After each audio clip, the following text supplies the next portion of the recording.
అందరికీ నమస్కారం. సాధనతో సంగీత శిఖరాలను అందుకోవడానికి సంగీత సాధనాంజలికి స్వాగతం పలుకుతోంది మీ గీతాంజలి.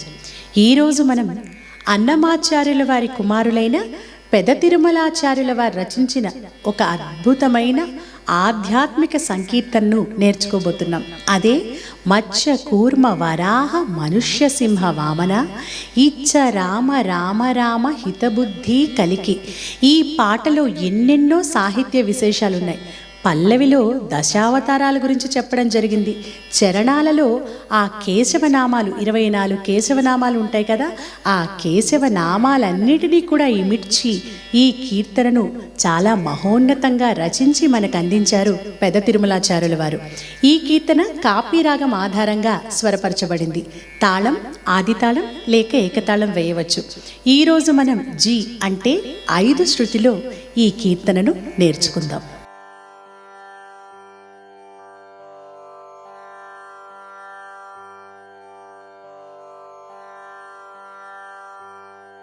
ఈ సంకీర్తనలో పల్లవి 3 చరణాలు ఉంటాయి. అన్ని అన్నమాచార్య కీర్తనల్లో లాగానే ఇందులో కూడా 3 చరణాలు ఒకటే ట్యూన్లో ఉంటాయి. ముందుగా పల్లవితో ఆరంభిద్దాం. ఈ సంకీర్తనలో ఎన్నెన్నో సాహిత్య విశేషాలున్నాయి.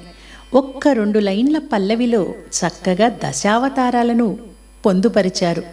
అంటే మత్స్య కూర్మ వరాహ నరసింహ వామన పరశురామ శ్రీరామ బలరామ బుద్ధ కల్కి ఈ దశావతారాల గురించి పల్లవిలో చెప్పడం జరిగింది. ఇక 3 చరణాలలో కేశవనామాలు అంటే 24 నామాలు ఉంటాయి. మనం పూజ చేసుకునేటప్పుడు సంధ్యావందనం అప్పుడు తప్పకుండా ఈ కేశవనామాలను చదువుతూ ఉంటాం. ఈ 24 కేశవనామాలు ఏమిటో ఇప్పుడు మనం ఒకసారి చెప్పుకుందాం. కేశవ, నారాయణ, మాధవ, గోవింద, విష్ణు, మధుసూదన, త్రివిక్రమ, వామన, శ్రీధర, హృషీకేశ, పద్మనాభ, దామోదర, సంకర్షణ, వాసుదేవ, ప్రద్యుమ్న, అనిరుద్ధ, పురుషోత్తమ, అధోక్షజ, నారసింహ, అచ్యుత, జనార్దన, ఉపేంద్ర, హరి, శ్రీకృష్ణ. ఈ 24 కేశవనామాలను 3 చరణాలలో ఇమిడ్చారు పెద తిరుమలాచార్యుల వారు. మనం ఈ పాటను నేర్చుకుంటూ ఈ నామాలను మనం చదువుతూ ఉంటాం, కానీ ఈ ఒక్కొక్క నామానికి భావం అర్థం ఏమిటో కూడా తెలుసుకుంటూ ఈరోజు మనం ఈ సంకీర్తనను నేర్చుకుందాం. మత్స్య కూర్మ వరాహ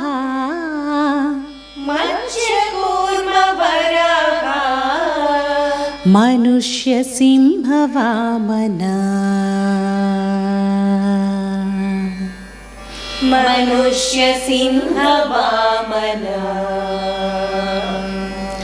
ఇలా మనం పల్లవిని ఆరంభించేటప్పుడు మత్స్య కూర్మ వరాహ, ఇక్కడ మత్స్య అని ఆయన రచించలేదన్నమాట. కాబట్టి ఇక్కడ మత్స్య అంటే మత్స్య అన్న పదానికి వికృతి పదంగా మత్స్య అని చెప్పుకోవచ్చు. చాలా తాళ్లపాక వారి సాహిత్యంలో చాలా చోట్ల ఈ మత్స్య అన్న పదం మనకి కనిపిస్తుంది. కాబట్టి మత్స్య కూర్మ వరాహ మనుష్య సింహ వామన అంటూ మనం ఆ రాగంలో శృతిలో అలా నిలిపి పల్లవిని ఆరంభిద్దాం. మత్స్య కూర్మ వరాహ మత్స్య కూర్మ వరాహ మనుష్య సింహ వామన మనుష్య సింహ వామన. మత్స్య కూర్మ వరాహ మత్స్య కూర్మ వరాహ మనుష్య సింహ వామన మనుష్య సింహ వామన. ఇచ్చ రామ రామ రామ ఇచ్చ రామ రామ రామ హిత బుద్ధి కలికి హిత బుద్ధి కలికి. ఇది పల్లవి. సేమ్ ఒకటే సంగతి 2 సార్లు కూడా రిపీట్ అవుతుంది. మత్స్య కూర్మ మత్స్య కూర్మ వరాహ. వరాహ. ఈ వరాహాలు హా దగ్గర ఆ సంగతిని, హా పక్కన వచ్చే ఆ ఆలని స్పీడ్గా పలకాలి. వరా వరా హా హా వరాహ వరాహ. మత్స్య కూర్మ వరాహ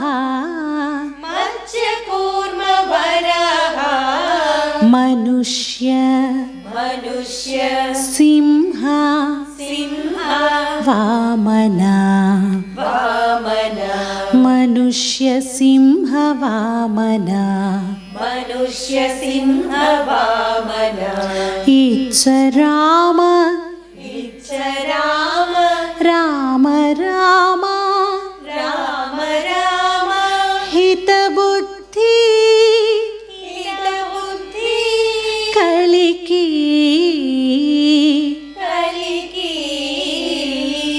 ఇలా మొదటిసారి పాడి రెండవ రిపిటేషన్కి వెళ్ళేటప్పుడు హితబుద్ధి కలికి మచ్చ కూర్మ అంటే ఆ కలికి చివరి సంగతిని మళ్ళీ మచ్చ కూర్మాకి మనం అలా కలపాలి.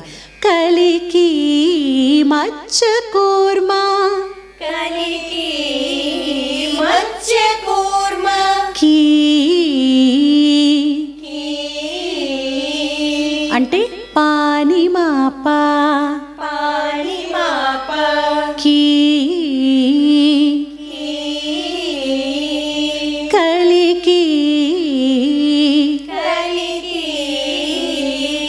హితబుద్ధి కలికి మచ్చ కూర్మ వరాహ హితబుద్ధి కలికి మచ్చ కూర్మ వరాహ మనుష్య సింహ వామన మనుష్య సింహ వామన ఇచ్చ రామ రామ రామ ఇచ్చ రామ రామ రామ హితబుద్ధి కలికి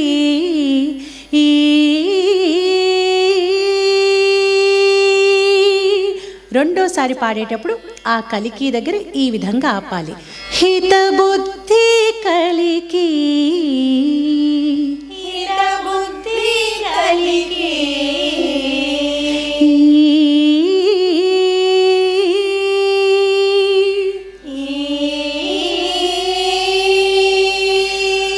అంటే పా సని నీ సా సని నీ సా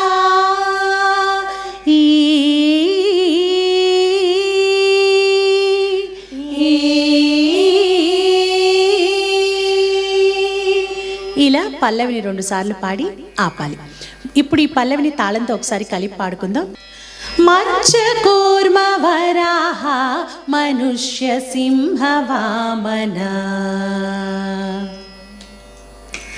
మచ్చ కూర్మ వరాహ మనుష్య సింహ వామన ఇచ్చ రామ రామ రామ హితబుద్ధి కలికి మచ్చ కూర్మ వరాహ మనుష్య సింహ వామన ఇచ్చ రామ రామ రామ హితబుద్ధి కలికి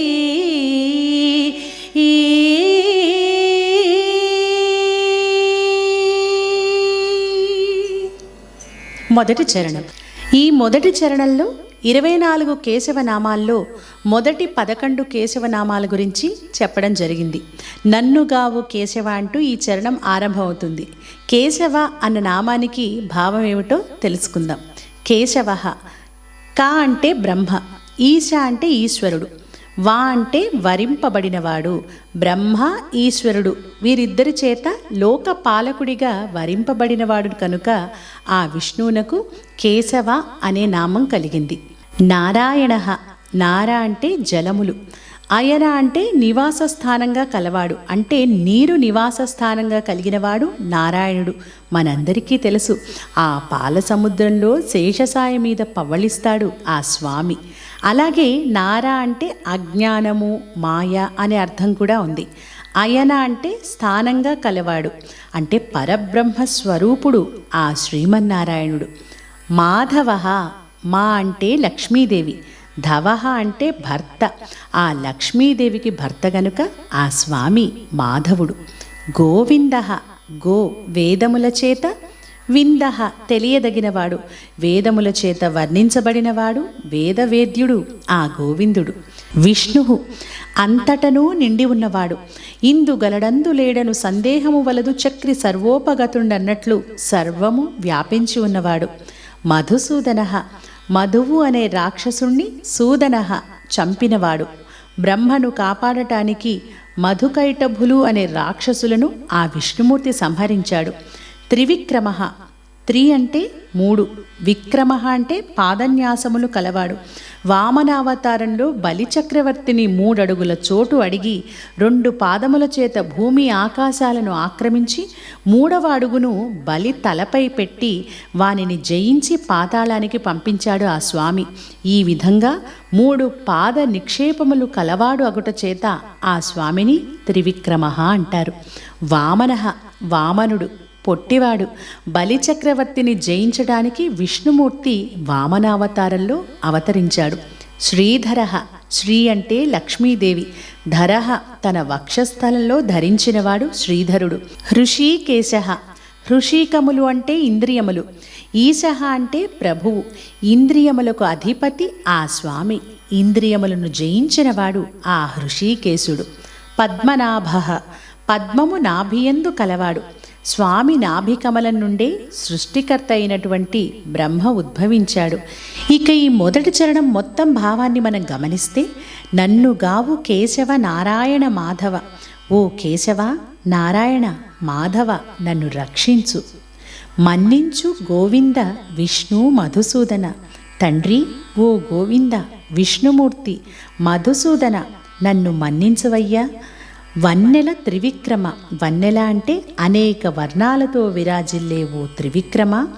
వామన శ్రీధర సన్నుతించే, ఓ వామన ఓ శ్రీధర నేను నోరారా మీ నామాలను కీర్తిస్తాను స్వామి.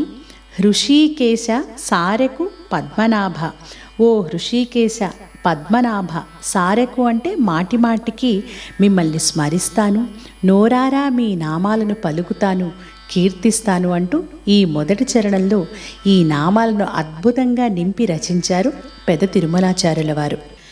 నన్ను గావు కేశవా, నన్ను గావు కేశవా, నారాయణ మాధవ, నారాయణ మాధవ.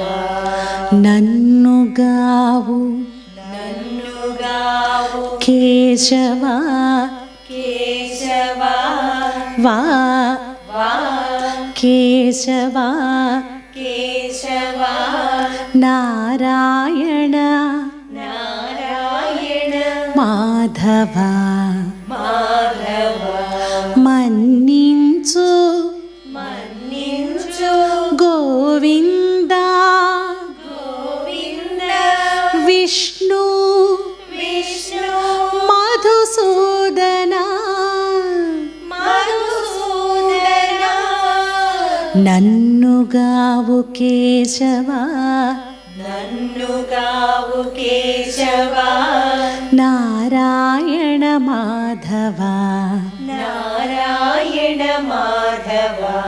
మన్నించు గోవింద మన్నించు గోవింద విష్ణు మధుసూదన, నన్ను గావు అంటే ఇక్కడ ఆ విష్ణు మధుసూదన చివర పాడుతున్న గమకంతో మళ్ళీ ఇక్కడ కూడా నన్ను గావుని యాడ్ చేయాలి. విష్ణు విష్ణు మధుసూదన, మధుసూదన. నా నా మధుసూదన నన్ను గావు, మధుసూదన నన్ను గావు. కేశవా కేశవా, నారాయణ మాధవ, నారాయణ మాధవ. మన్నించు గోవింద మన్నించు గోవింద విష్ణు మధుసూదన నన్ను గావు.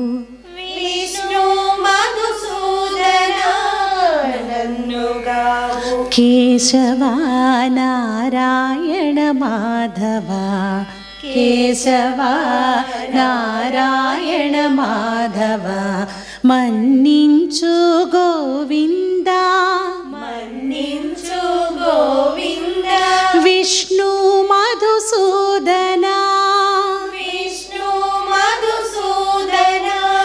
ఇక రెండోసారి పాడేటప్పుడు ఆ మధుసూదన చివరి ఎటువంటి సంగతి ఉండదు, ప్లెయిన్గా ఆపి నెక్స్ట్ లైన్కి వెళ్ళాలి. విష్ణు మధుసూదన విష్ణు మధుసూదన వన్నెల త్రివిక్రమ వన్నెల త్రివిక్రమ వామన శ్రీధర. వామన శ్రీధర.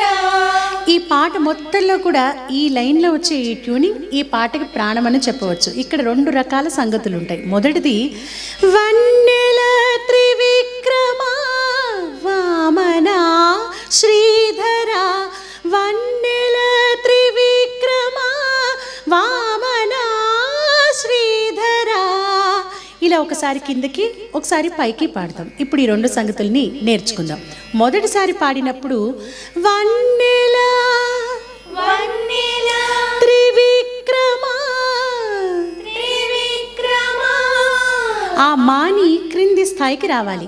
త్రివిక్రమ త్రివిక్రమ వామన వామన శ్రీధర, శ్రీధర వన్నెల త్రివిక్రమ వన్నెల త్రివిక్రమ వామన శ్రీధర.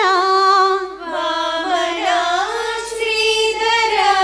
ఇది మొదటి సంగతి. ఇక పైకి పాడేటప్పుడు వన్నెల వన్నెల త్రివిక్రమ త్రివిక్రమ అంటే ఇక్కడ మనం ఇందాకలాగా త్రివిక్రమ అని క్రిందకి దిగకుండా త్రివిక్రమ త్రివిక్రమ అలా పైనే ఆగిపోవాలి. త్రివిక్రమ త్రివిక్రమ వామన వామన శ్రీధర, శ్రీధర వామన శ్రీధర, వామన శ్రీధర వన్నెల త్రివిక్రమ వామన శ్రీధర. వన్నెల త్రివిక్రమ వామన శ్రీధర వన్నెల త్రివిక్రమ వామన శ్రీధర, వన్నెల త్రివిక్రమ వామన శ్రీధర. ఈ రెండు సంగతులు మీరు ఈ మొదటి చరణంలో గుర్తుపెట్టుకుంటే మిగిలిన రెండు చరణాల్లో కూడా సేమ్ సంగతులే వస్తాయి. దీని తర్వాత సన్నుతించే సన్నుతించే హృషికేశ ఋషికేశ సారెకు సారెకు పద్మనాభ, పద్మనాభ సన్నుతించే హృషికేశ సన్నుతించే ఋషికేశ సారెకు పద్మనాభ, సారెకు పద్మనాభ సన్నుతించే హృషికేశ సన్నుతించే ఋషికేశ సారెకు పద్మనాభ, సారెకు పద్మనాభ మత్స్యకూర్మ వరాహ మత్స్యకూర్మ వరాహ మనుష్య సింహ వామన, మనుష్య సింహ వామన ఇచ్చ రామ రామ రామ, ఇచ్చ రామ రామ రామ హిత బుద్ధి కలికి హిత బుద్ధి కలికి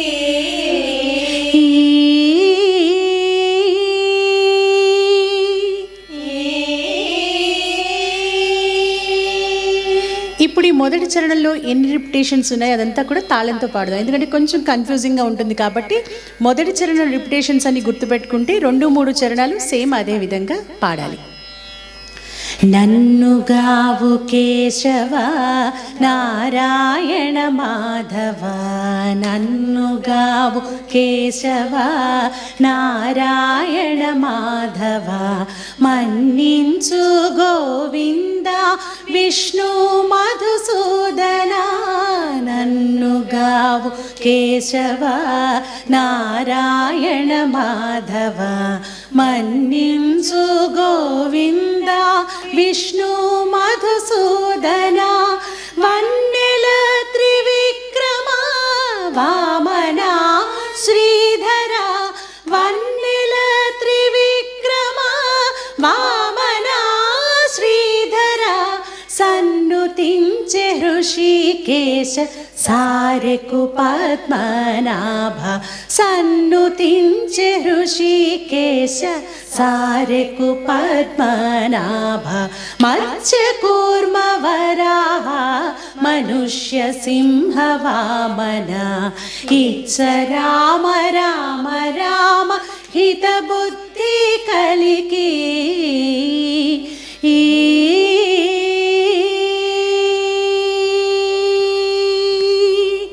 ఇక రెండవ చరణం.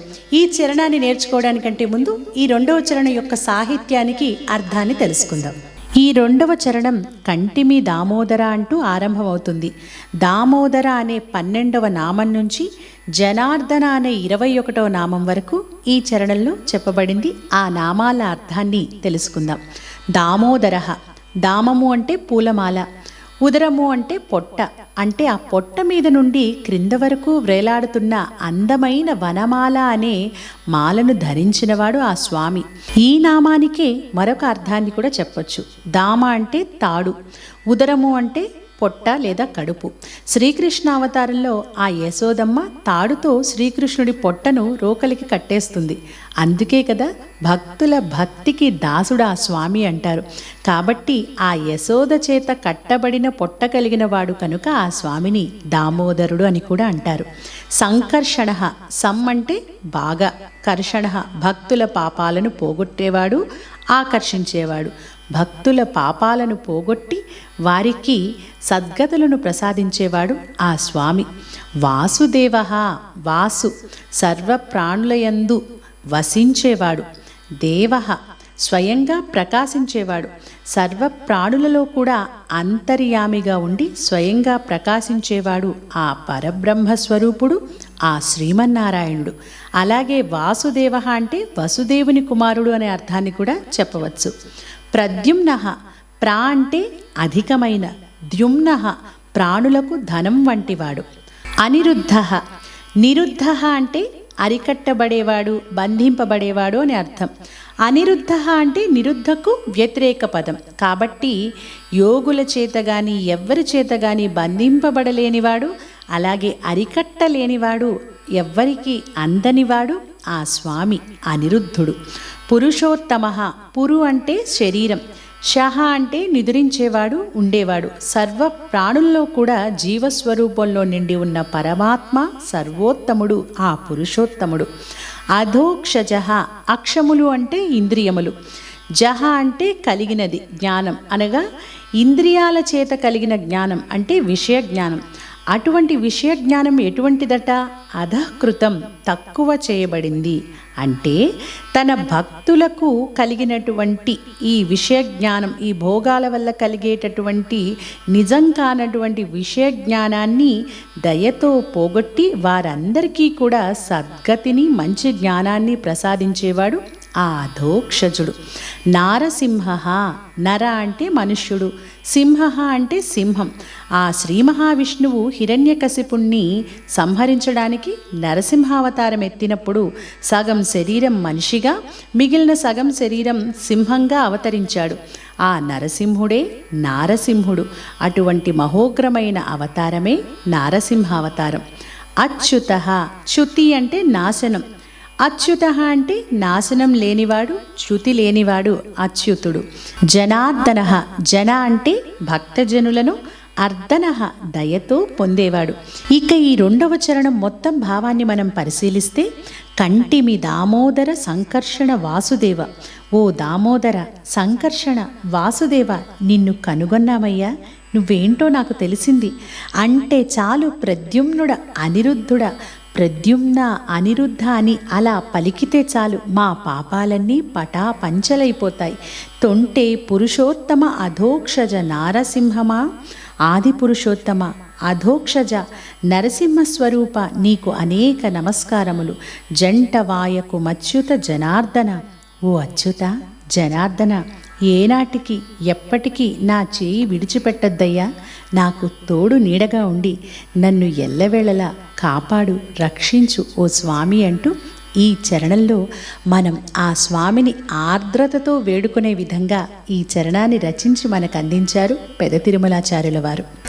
కంటిమి దామోదరా, కంటిమి దామోదరా, సంకర్షణ వాసుదేవ, సంకర్షణ వాసుదేవ, అంటే చాలు ప్రద్యుమ్నుడా, అంటే చాలు ప్రద్యుమ్నుడా, అనిరుద్ధుడా,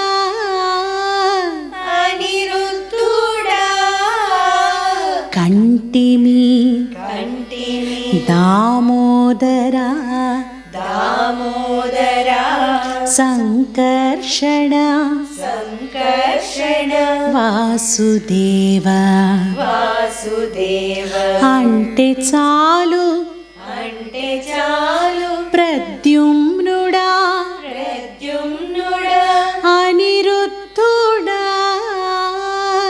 అనిరుద్ధుడా.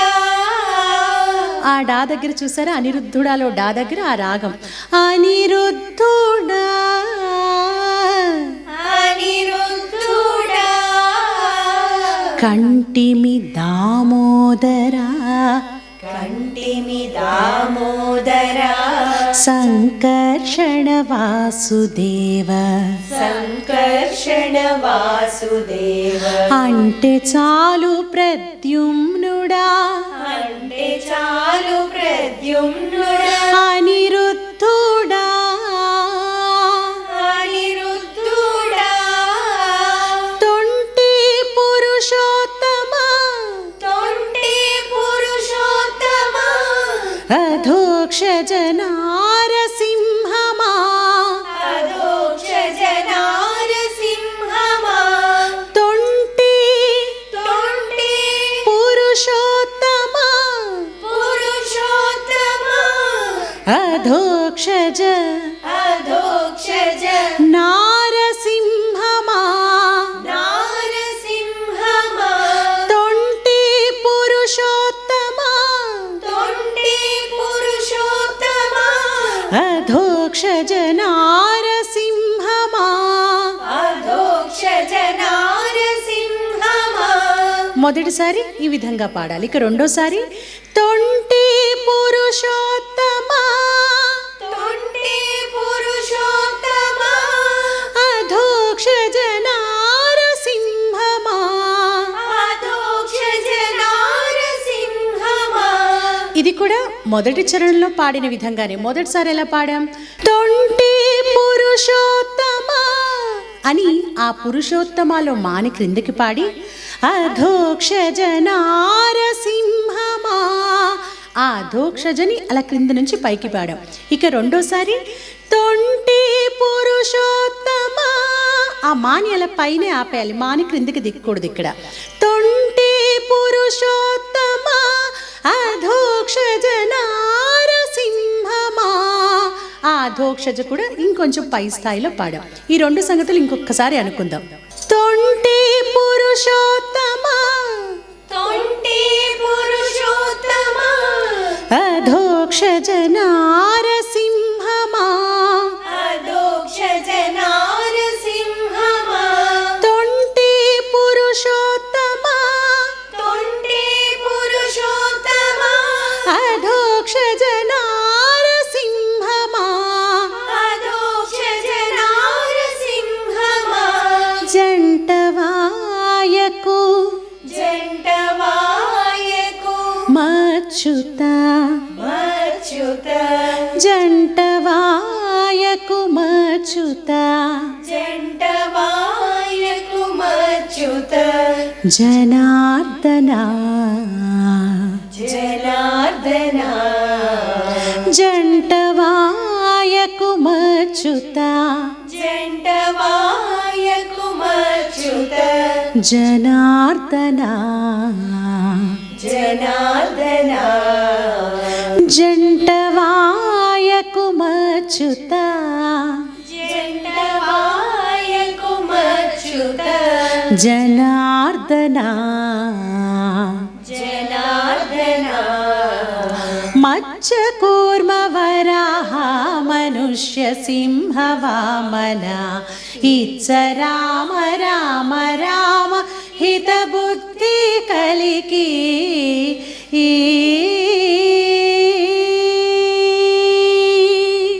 ఈ రెండో చరణాన్ని కూడా ఒకసారి కలిపి పాడుకుందాం. కంటిమి దామోదర సంకర్షణ వాసుదేవ అంటే చాలు ప్రద్యుమ్నుడ అనిరుద్ధుడా. కంటిమి దామోదర సంకర్షణ వాసుదేవ అంటే చాలు ప్రద్యుమ్నుడ అనిరుద్ధుడా. తొంటి పురుషోత్తమ అధోక్షజ నారసింహమా తొంటి పురుషోత్తమ అధోక్షజ నారసింహమా జంటవాయకుమచ్యుత జనార్దనా జంటవాయకుమచ్యుత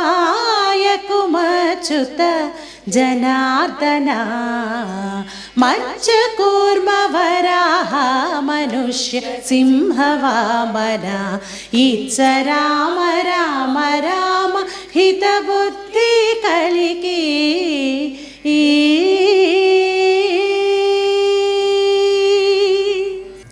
ఇక చివరి చరణాన్ని నేర్చుకుందాం.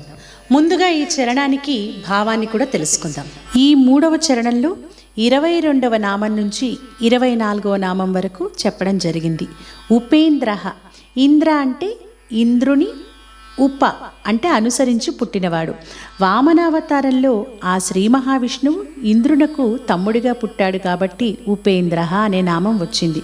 హరిహి దుష్టులను చంపేవాడు లేక భక్తుల పాపములను పోగొట్టేవాడు అనే రెండు అర్థాలను హరి అన్న నామానికి చెప్పుకోవచ్చు. శ్రీకృష్ణ, కృష్ణ అంటే పెళ్ళగించేవాడు, అంటే భక్తుల పాపాలను పెళ్ళగించి భక్తులను కాపాడేవాడు, దివ్య సుందర విగ్రహుడు ఆ శ్రీకృష్ణుడు. ఇక ఈ మూడవ చరణం మొత్తం భావాన్ని మనం చూస్తే, ముఖ్యేము ఉపేంద్ర హరిమోహన శ్రీకృష్ణరాయ. ఓ ఉపేంద్ర, శ్రీహరి సుందర మోహన అవతార శ్రీకృష్ణ, నీకు మృక్కేమయ్యా, నీకు నమస్కారం చేసేదము. ఎక్కితి శ్రీ వెంకటము ఇందిరానాథ, ఓ ఇందిరారమణ, ఆ శ్రీ వెంకటాద్రినెక్కి ఆ పరమ పవిత్రమైనటువంటి ఆ క్షేత్రాన్ని దర్శించి ఆ వెంకటాద్రిపై వెలసిన నీ అవతారాన్ని చూసి నీ జాడను కనుగొన్నామయ్యా. ఇక్కువ నీ నామములు ఇవియే నా జపములు, నీ యొక్క నామములను నా జపంగా భక్తితో గానం చేస్తున్నాను. చక్కగా నీ దాసులము సర్వేశ అనంత, ఓ అనంత, ఓ సర్వేశ్వరేశ్వర, అందరము నీ దాసులమయ్యా. మా అందరినీ నువ్వు చల్లగా చూసి చక్కగా కాపాడి ఎల్లవేళలా మాకు తోడు నీడై ఉండి ముందుకు నడిపించాలి స్వామి అంటూ ఈ మూడవ చరణంలో మనందరం కూడా ఆ స్వామిని వేడుకుంటున్నాం. ఇది ఒక అద్భుతమైన కీర్తన. ఈ కీర్తనను భక్తితో ఒక్కసారి పాడితే చాలు, ఆ కేశవనామాలను పఠించిన పుణ్యమే కాకుండా ఆ శ్రీమన్నారాయణుని దశావతారాలను, ఆ శ్రీ వెంకటేశ్వరుని స్మరించిన, పూజించిన, కీర్తించిన పుణ్యం కూడా మనకు తప్పకుండా కలుగుతుందని చెప్పడంలో ఎటువంటి సందేహము కూడా లేదు. ఇక ఈ చరణాన్ని నేర్చుకుందాం. ముఖ్యేము ఉపేంద్ర ముఖ్యేముపేంద్ర హరిమోహన హరిమోహన శ్రీకృష్ణరాయ శ్రీకృష్ణరాయ ఎక్కితి శ్రీ వెంకటము ఎక్కితి శ్రీ వెంకటము ఇందిరానాథ ఇందిరానాథ ముఖ్యేము ముఖ్యేము ఉపేంద్ర ఉపేంద్ర హరిమోహన శ్రీకృష్ణరాయ శ్రీకృష్ణరాయ ఎక్కితి ఎక్కితి శ్రీ వెంకటము శ్రీ వెంకటము ఇందిరానాథ ఇందిరానాథ ముఖ్యము ఉపేంద్ర ముఖ్యము ఉపేంద్ర హరిమోహన శ్రీకృష్ణరాయ హరిమోహన శ్రీకృష్ణరాయ ఎక్కితి శ్రీ వెంకటము ఎక్కితి శ్రీ వెంకటము ఇందిరానాథ ఇందిరానాథ ఎక్కువని నామములు ఎక్కువని నామములు ఇవి ఏనా జపములు ఇవి ఏనా జపములు ఎక్కువని నామములు ఎక్కువని నామములు ఇవి ఏనా జపములు ఇవి ఏనా జపములు ఎక్కువని నామములు ఎక్కువని నామములు ఇవి ఏనా జపములు ఇవి ఏనా జపములు ఎక్కువని నామములు ఎక్కువని నామములు ఇవి ఏనా జపములు ఇవి ఏనా జపములు చక్కగా నీ దాసులము చక్కగా నీ దాసులము చక్కగా నీ దాసులము చక్కగా నీ దాసులము సర్వేశ అనంత సర్వేశ అనంత చక్కగా నీ చక్కగా నీ దాసులము దాసులము సర్వేశ సర్వేశ అనంత అనంత చక్కగా నీ దాసులము చక్కగా నీ దాసులము సర్వేశ అనంత సర్వేశ అనంత చక్కగా నీ దాసులము చక్కగా నీ దాసులము సర్వేశ అనంత సర్వేశ అనంత మత్స్య కూర్మ వరాహ మనుష్య సింహ వామన ఇచ్చ రామ రామ రామ హిత బుద్ధి కలికి మత్స్య కూర్మ వరాహ మనుష్య సింహ వామన ఇచ్చ రామ రామ రామ హిత బుద్ధి కలికి ఇచ్చ రామ రామ రామ హిత బుద్ధి కలికి ఇచ్చ రామ రామ రామ హిత బుద్ధి కలికి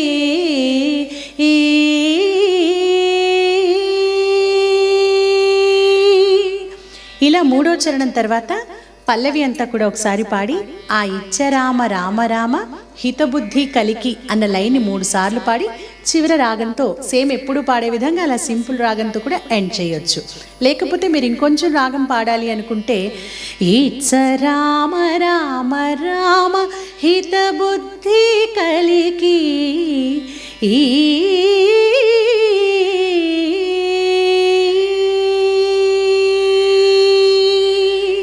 ఇలా కూడా పాడొచ్చు. ఇప్పుడు ఈ చివరి చరణాన్ని కూడా ఒకసారి కలిపి పాడుకుందాం. ముఖ్యము ఉపేంద్ర హరిమోహన శ్రీకృష్ణరాయ ఎక్కితి శ్రీ వెంకటము ఇందిరానాథ ముఖ్యము ఉపేంద్ర హరిమోహన శ్రీకృష్ణరాయ ఎక్కితి శ్రీ వెంకటము ఇందిరానాథ ఎక్కువని నామములు ఇవి ఏనా జపములు ఎక్కువని నామములు ఇవి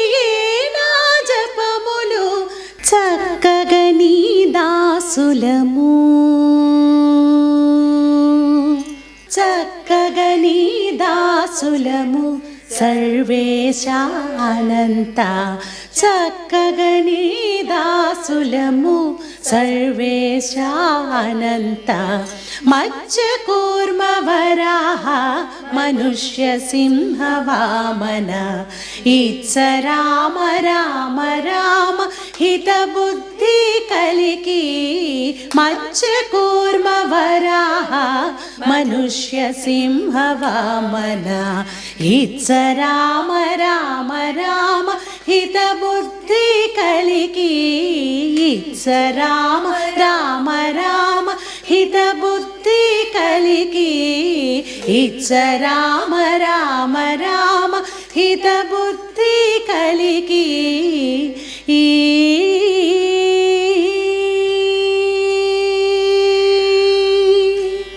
ఈరోజు మనం చాలా గొప్ప ఆధ్యాత్మిక సంకీర్తనను నేర్చుకున్నాం. ఇంతకుముందు వీడియోస్లో కూడా మనం పెద్ద తిరుమలాచార్యుల వారివి ఎన్నో కీర్తనలు నేర్చుకున్నాం. వేదములే నీ నివాసమట విమల నారసింహ, ఇలా ఎన్నెన్నో అద్భుతమైన కీర్తనలను ఆయన రచించారు. ఆ పెద్ద తిరుమలాచార్యుల వారు రచించిన సంకీర్తనలలో ఒక చాలా గొప్ప సంకీర్తనగా దీన్ని చెప్పుకోవచ్చు. మీరందరూ కూడా ఈ పాటను ఈ వీడియో పెట్టుకొని జాగ్రత్తగా భావాన్ని తెలుసుకుంటూ నేర్చుకొని పాడుకోవడానికి ప్రయత్నించండి. తరువాత వచ్చే వీడియోలో మనం ఈ పాట మొత్తం కలిపి కూడా ఎక్కడ బ్రేక్ లేకుండా పాడుకుందాం. అలాగే మీ అందరికీ తెలుసు కదా, ఇలాంటి వీడియోస్ మేము మరిన్ని చేయాలి అంటే మీరందరూ మన ఛానల్ని మీరు చూడడం మాత్రమే కాకుండా సంగీతం పాటలంటే ఇష్టం ఉన్న ప్రతి ఒక్కరికి కూడా మన సంగీత సాధనాంజలి ఛానల్ని అలాగే సింగ్ విత్ గీతాంజలి ఛానల్ని షేర్ చేయండి, లైక్ చేయండి, సబ్స్క్రైబ్ చేయండి, బెల్ ఐకాన్ని క్లిక్ చేయండి. తర్వాతి వీడియోలో ఈ మొత్తం పాటతో మళ్ళీ తిరిగి కలుసుకుందాం.